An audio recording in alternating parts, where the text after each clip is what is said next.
Hello everyone and welcome to Diamonds of Craft, where I make things. My name is Sarah and I am back again with another collab video. I was asked by Krystal's Fantasy if I wanted to take part in the extra large demon collab with quite a few of us involved. Basically a spooky collab for Halloween, and the premise of the collab was to use a 17-inch doll, a big doll. Hence the extra largeness of it. Everyone used a 17-inch doll to make their demon. It could be any theme that we wanted, as long as it was a big demon. I have our group photo here, and as you can see, the themes are vastly different. We each took this demon idea in all sorts of directions, and you should definitely check these videos out if you haven't already. As you know, the first video on my channel was an extra large lady. I decided to make my demon a demon of greed.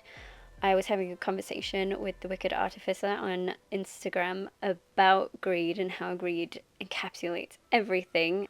A lot of the sins are based in greed. That's the one thing that they have in common, is they want more and more and more and more of the same thing. So I thought, why not try and embody that in a demon? And as it is spooky season now, what better way to start this off than with an extra large demon of greed? So let's get right into the video. I decided to use Frankie as my base, as I already used a Draculaura for Lady Dimitrescu, so I wanted to use a different one this time. All that needs to be done is to get her ready. I always find it easier to sand off the body paint, as the plastic melts if you try and take it off with acetone. But of course, acetone is fine to remove the paint off the face.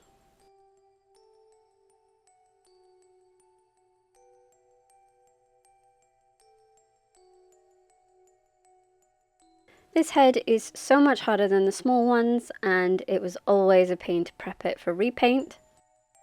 It helps that it's thick enough to hold wire though. So all I needed to do was make some holes for her horns to go in. I can then glue them in later. I bent the wires into the shape I wanted, then wrapped some floral wire around it so that the clay had more to adhere to.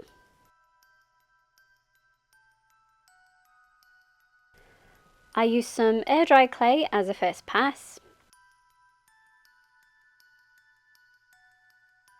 Then I tried to get a smooth shape with Milliput, but it didn't work as well as I wanted. I shaved it down a little before adding liquid Sculpey and covering it in one more layer of clay. I then hammered that to give it a fancy finish and hide any imperfections. Once it was all painted black, I then took some gold chrome powder and buffed it onto the ends. It makes the horns look like they are turning gold. I did the same thing with the hands after adding long claw-like nails, again with Milliput. I painted them black and buffed some chrome into the ends of those as well. I don't want the hands to be completely gold, but just dipped in gold. I didn't film this with the horns, but I sealed the gold chrome in with UV top coat and cured it under my UV light. I wanted her to look like she was wearing gloves, so I painted most of her arms black and did the same UV top coat. As the concept for this demon was to make her look expensive, a little ostentatious and glamorous, I decided I wanted her to look like she was always attending a masquerade party. It's a kind of disguise for the fact that she's a demon, and being well dressed at a fancy party feels like the height of greed. Only rich people seem to go to these things, and that would of course be the best time to claim some souls. I then covered the whole thing in a few layers of gesso before trying to draw a pattern on and giving up almost immediately. I chose black and gold for the colour scheme, again to drive home the idea of greed. There is something very suave about black and gold.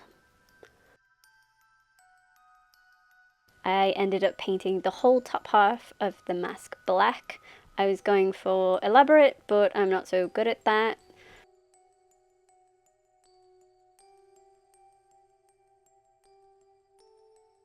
I tried my hand at recreating the type of patterns found on Venetian masks in gold paint. I just freehanded this mostly after practicing for a couple of hours.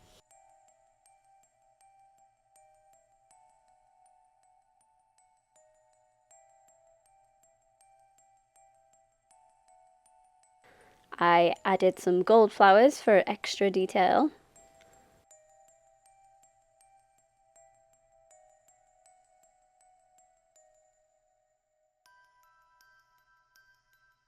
Then for her to wear it, I made a very fancy handle, but I didn't film all of the process, though it was much the same as the hands and the horns. It wouldn't be a 17-inch repaint without giving her a boob job, so that has to happen. I used air dry clay for this as well, trying to utilize that type of clay since it's so readily available and it's pretty decent.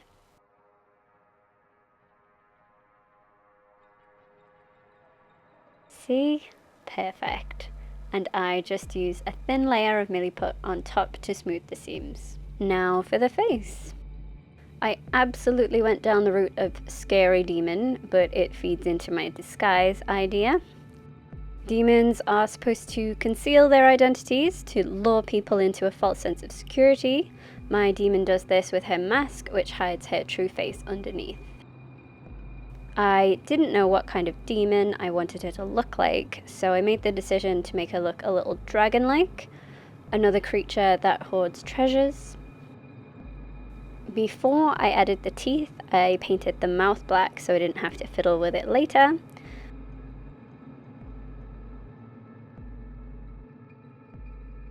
Then I added soft Milliput to push the teeth into.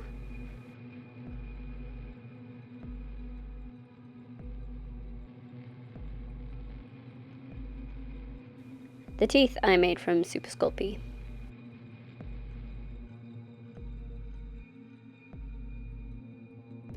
I also added some ears off camera and I rooted her hair. This I wasn't going to do because these heads are so thick, it's not even funny. But I didn't have such a terrible time doing it. To secure the hair, I wrapped it twice around my finger and inserted it onto the needle before plugging it into the head. For the most part, the hair stays in. I think I watched Enchantarium do this. I did this before painting the face because I didn't want to crack that when I was rerouting. Then I did paint her face first and drew on some lines to guide where I wanted the marble veins to go. I thought giving her skin a marbled effect, it would make her look even more expensive, like a marble statue or something.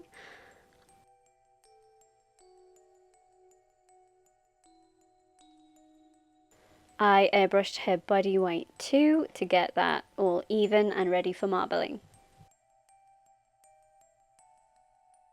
Before I get carried away with that, I need to make her some clothes. I am making a dress, something long and slinky and quite simple. I just made a skirt part and hemmed 2 long rectangles to drape along the top. It's very fun to work with the big doll because there is room for natural drapery. I attach those to a thick cord that will wrap around her. For detail, I just added a little gold wire to hide where it is connected. I matched where I wanted the top piece to meet the skirt piece, and as it is all draped, that should be covered quite nicely.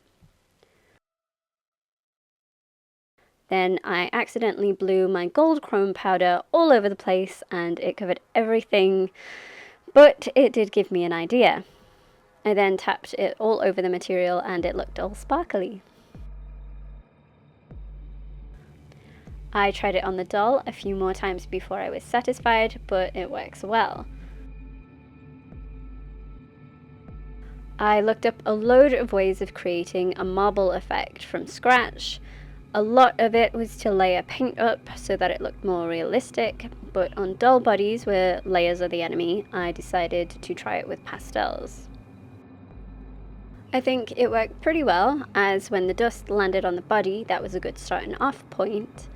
I then just pulled the dust down to create the variegated streaks.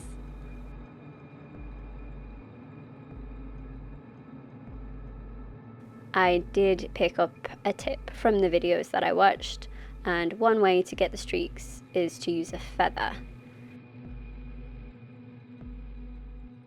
It is irregular but very natural looking, though I only had small feathers, but I feel like it did the job.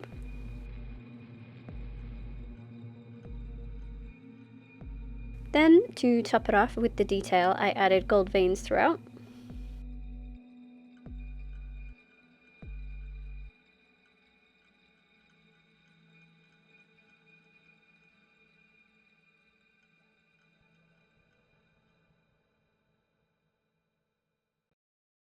With her face, I tried to make it look as scary as I could, so that meant sinking the eyes back and dusting more black pastels around the eye sockets.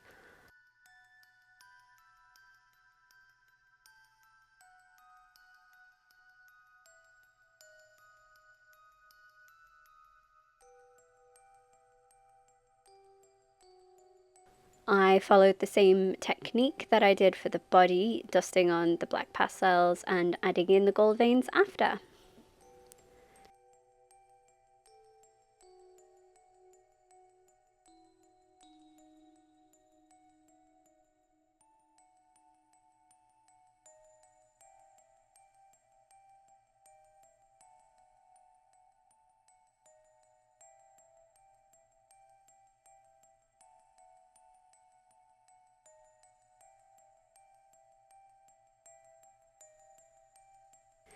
There isn't a lot of paint detail on her face other than the marble, so I really wanted to make her eyes stand out. I decided I wanted her to have red eyes like most demons have.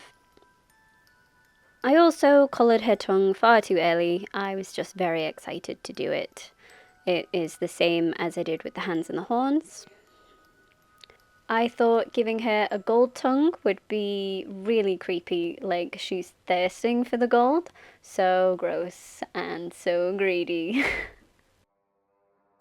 And I didn't seem to finish filming her eyes, but I wanted them to look a little lost in the dark, but still with that pop of colour.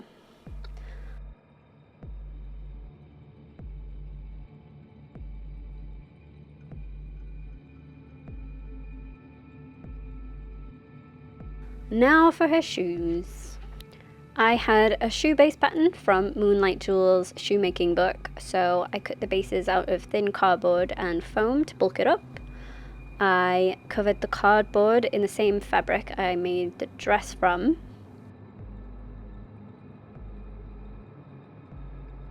I was going to make the straps entirely out of gold chains, but I scrapped that idea pretty quick.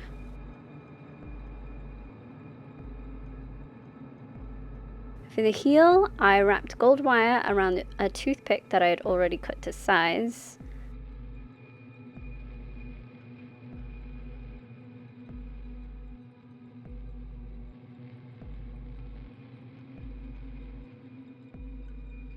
Then I just hot glued that onto the base. For the ankle strap, I found this fancy ribbon and secured it together with gold chains.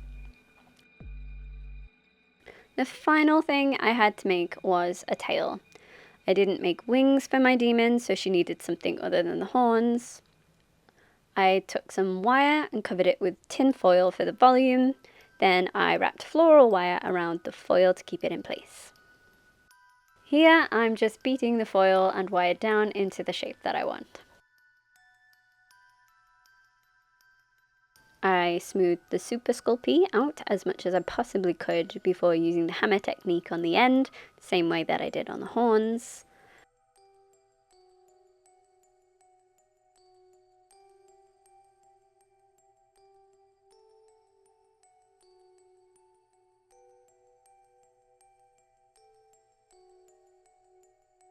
I wanted her tail to fade from marble to the black and metal texture. And with that, she's all done.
And here she is, all finished. Let me know what you think about her in the comments down below. I have decided to call her Avarice, which is a fancy name for greed, but it sounds very demony to me, so that's what we're going with. I did have an idea. I don't know if anyone wants to take part, but I want to do a fan art feature on this channel. So if you have any fan art, or if you've tried making a doll that I've made before, or just your own dolls, if you have anything that you'd like to submit, send me a DM on Instagram and you could be featured in one of my future videos. Please also check out my collab partners videos. They'll all be linked in the description box below. As usual, I think she's turned out fantastic and I'm really happy with the way she's turned out. If you like this video, give it a like, consider subscribing, maybe comment, but don't be a dick. Also, ring my bell. I hope you enjoyed this video as well, and I will see you in the next one. Bye.